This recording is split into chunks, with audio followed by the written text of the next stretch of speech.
I'm Lisa Mullins, and this is The World. A few years ago, an American named Canyon Cody went to Spain on a Fulbright scholarship. He went to study the global roots of flamenco music, but along the way he started another project. It began when his friend arrived in Granada. The friend is the rapper and producer Notes, whose real name is Sean Dwyer. Together, they built a recording studio there. Canyon Cody and Notes took traditional flamenco sounds and combined them with hip-hop. The result? Their new album, Granada Doaba. Canyon Cody and Notes dropped by our studios recently to talk about their project. Notes told me that their studio in Granada was located in a fortuitous spot.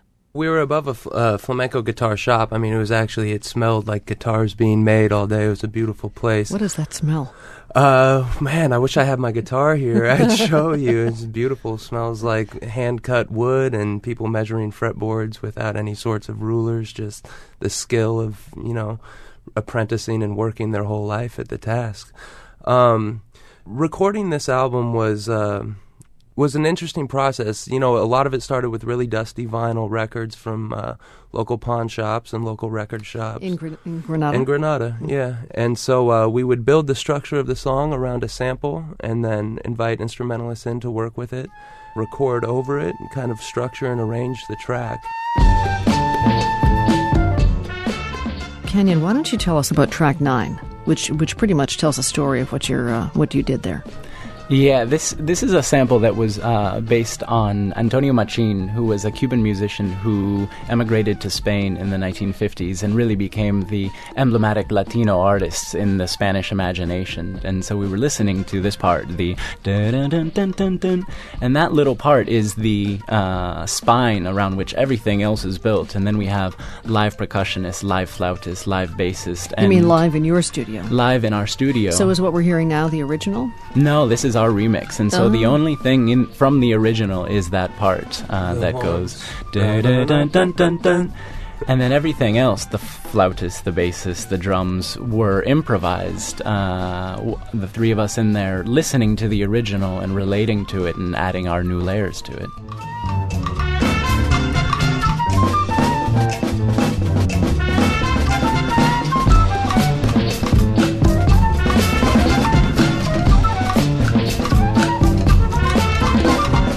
What we were able to do is sit down with a group of, at first it was strangers, and after hours of recording, really feeling like we had a lot to say to each other and a really in-depth musical conversation. But who were they, though, these people you were recording with? I mean, you said that first they were strangers. How'd you find them?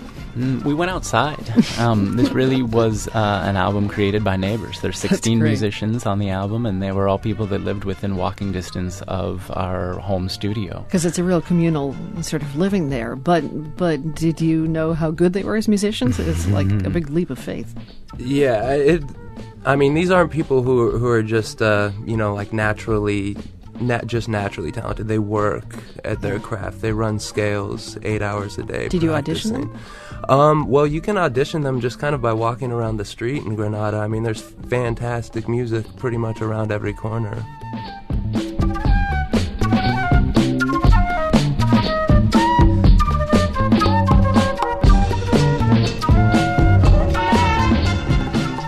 Okay, I have got the CD in front of me, and right here on the back of the CD it says, please copy, share, and remix. This is kind of what you did as you took, let's say, something like track 9. You guys borrowed a rhythm, or actually took the rhythm in the original instrumentation from, who was the artist? Antonio Machín from Cuba, and made it your own, and then you put it out there on your website and said, okay, how about you, out there listening to this, you remix it. And you had a lot of people, how many took you up on this?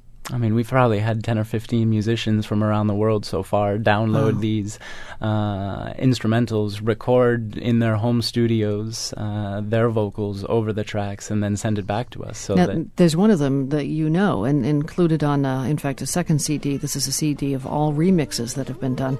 And talk about the remix of this particular song. Noni Kai, what a beautiful voice she has, and she did it in the same way that we built the song. She heard it and wrote to it right in that moment, and we really wanted to keep it a very fresh and improvised way of making the music. So the only thing she added here was her voice. Mm-hmm. Changes a lot, though. Oh, she has a beautiful voice. I wanna tell somebody how I feel. I wanna have a lover next to me. Don't wanna change nobody. You just be. Can I have me some fun till the day is all gone? This improv is all hers. Mm-hmm.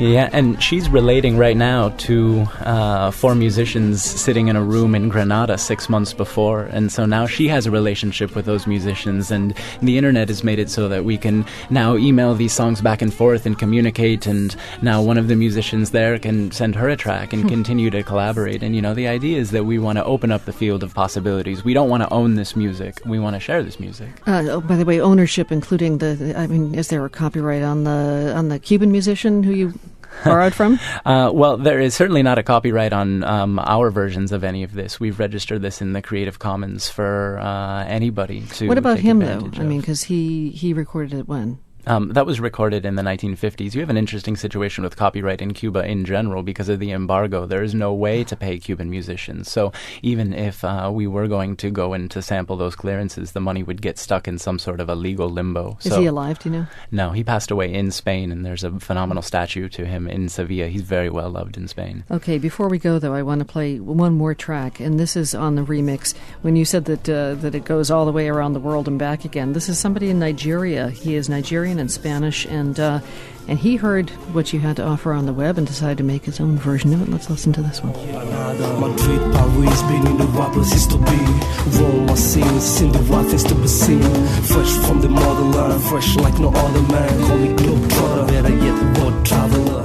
This is somebody who found our music on the internet and downloaded it and had a similar situation as us. He's a young, growing musician, and so he was more excited about collaborating and experimenting than anything else. There was no discussion about rights or money or anything like that. What was important and impressive to us was the love that he put into the remix, and that he didn't just rap over it, but he also brought 2 other singers and added a new level of clapping to it. Well, I didn't think it could get more palmas, but he did a wonderful job with it. Palmas meaning the clapping. Yep. Yeah.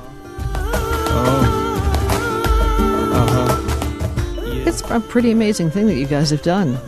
Thank you for introducing us to it and introducing us to these new musicians from far-flung places, including Nigeria. I think we're going to see a lot more of this in the future.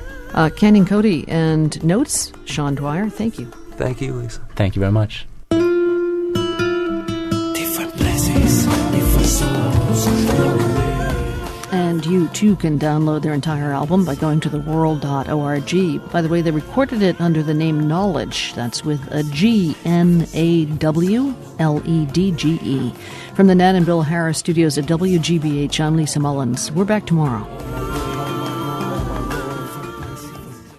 The World's Global Hit podcast is brought to you by the Medtronic Foundation, supporting the American Pain Foundation's efforts to help the more than 76 million Americans